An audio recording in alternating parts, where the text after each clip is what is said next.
What's next after the boards and after I got my license for my second take na? What did actually happen? 'Di ba? Like what's next? And it's funny kasi 'di ba, once we pass the boards, we realize na we put it on a pedestal. Akala natin everything would finally fall into place when we pass it and we have that license. Akala natin magkakaroon na tayo agad ng clients and projects. And we also thought na we're gonna be professional interior designers already. But that license is just a gate that was open. It's just another entryway. It's just another label. And it's just like a formality to what you already want to do. That's how I see it. Welcome to Mindset Magic with Mika, your space for main character energy, identity shifts, and intentional living. So of course, as someone who had to take the boards twice to get my license, nashock ako no, nung nakapasa na ako.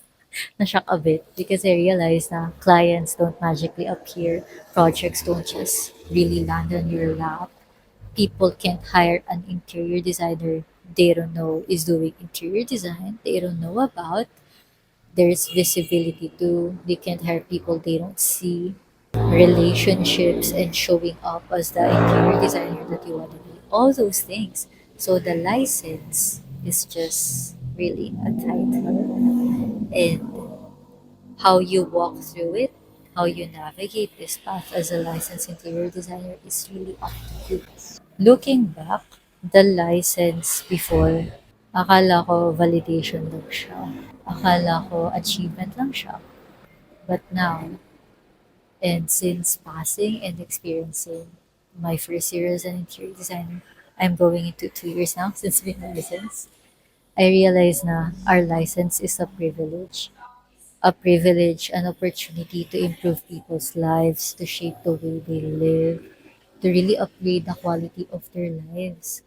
And at the same time, also upgrade the quality of your creativity, your trust in yourself, your capacity to deliver these things, to share your gifts with the world, to translate your creativity into something they can experience. It's all those things. And I say na the license unlocks that. The license is a privilege to do all that because we are licensed professionals dahil regulated ang profession natin dahil we deal with people's well-being, their well-being. So that means we are accountable, we are responsible for how they're gonna be safe in their environment. So that is also part of upgrading their quality of life. So now the license becomes something beyond me. The license becomes bigger than me. It's not a license just for me, it's also a license that allows me to support people. And when I ingrained that deeply within myself, I started feeling more of like the interior designer that I want to be. The interior designer version of myself, that interior designer energy talaga na hindi lang by license kundi in practice a licensed interior designer. Kasi even if you get the license but you don't actually practice it or do things that support that identity, are you really in it up? There are three things that really feel that way. First is my first job. That really allowed me to appreciate the profession more, to learn from my seniors who are really amazing. Learn what it really means to handle a project from end to end, from conception to delivery, to translating that vision in construction, something people can experience, can actually use, can actually appreciate. The second is when I resigned. That was how I realized na, okay, so I have to really do things on my own. Figure this out, learn from those who've done it before me, and thankfully, I have that from my first job. And when I resigned, I just had this clarity. And resigning took courage because I knew that I had to handle all things by myself from there on. And eventually, I can grow, right? But I had to leverage my organizational skills, my leadership skills. Resigning showed me that I can trust myself and that I have the capacity to really deliver. thankfully. And I only figured that out because I did the resigning. Doesn't mean that you're gonna resign, but those are the things that helped me.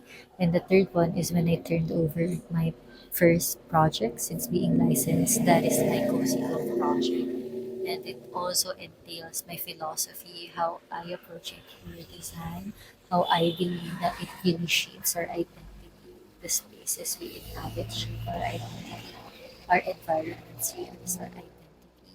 And I'm so happy I get to put that in that project, really apply it in the strategies.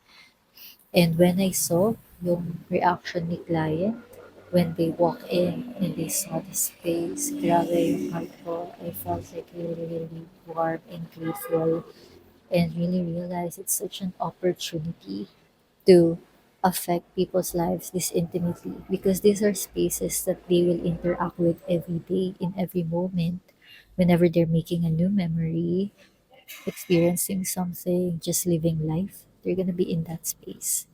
So I allow that to fuel me, to energize me pa into being an interior designer. And that's how I know na, yep, I love this work. And I'd love to continue upgrading, supporting people through this work too. And at the same time, I know now when I help them upgrade, I also upgrade myself. So for every newly licensed interior designer there, I'd love for you to start visualizing, thinking about what kind of interior designer do you want to be. In even if in this season lang, doesn't mean that you have to commit to one idea, or even just for this year, for your first year. Maybe there's one word, one feeling, one phrase that really keeps coming back to you. And I'd love you to reflect on that and allow that word, that energy, that feel to guide you in your first year as a licensed interior designer. So I'll see you in the next one. Let's shift into our main character energy. Thank you. This is mindset magic.